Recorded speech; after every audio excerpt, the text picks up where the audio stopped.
Chief Justice Roberts, President Carter, President Clinton, President Bush, President Obama, fellow Americans, and people of the world, thank you. We, the citizens of America, are now joined in a great national effort to rebuild our country and restore its promise for all of our people. Together, we will determine the course of America and the world for many, many years to come. We will face challenges. We will confront hardships, but we will get the job done. Every 4 years, we gather on these steps to carry out the orderly and peaceful transfer of power. And we are grateful to President Obama and First Lady Michelle Obama for their gracious aid throughout this transition. They have been magnificent. Thank you. Today's ceremony, however, has very special meaning because today we are not merely transferring power from one administration to another or from one party to another, but we are transferring power from Washington, D.C., and giving it back to you, the people. For too long, a small group in our nation's capital has reaped the rewards of government while the people have borne the cost. Washington flourished, but the people did not share in its wealth.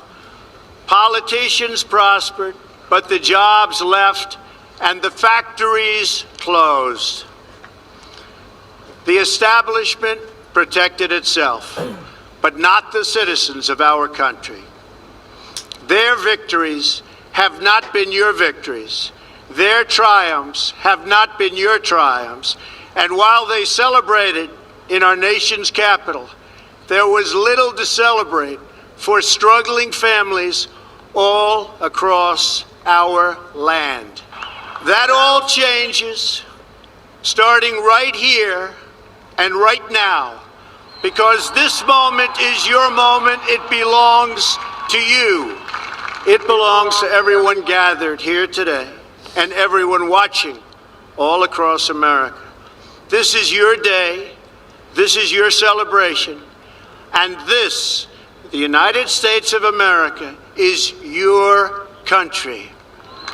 What truly matters is not which party controls our government, but whether our government is controlled by the people.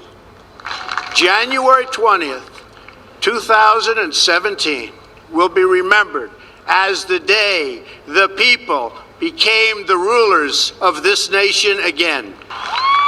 The forgotten men and women of our country will be forgotten no longer. Everyone is listening to you now. You came by the tens of millions to become part of a historic movement, the likes of which the world has never seen before. At the center of this movement is a crucial conviction that a nation exists to serve its citizens. Americans want great schools for their children, safe neighborhoods for their families, and good jobs for themselves. These are just and reasonable demands of righteous people and a righteous public. But for too many of our citizens, a different reality exists.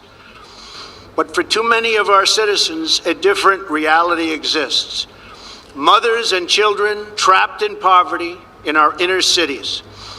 Rusted out factories scattered like tombstones across the landscape of our nation. An education system flush with cash, but which leaves our young and beautiful students deprived of all knowledge. And the crime and the gangs and the drugs that have stolen too many lives and robbed our country of so much unrealized potential. This American carnage stops right here and stops right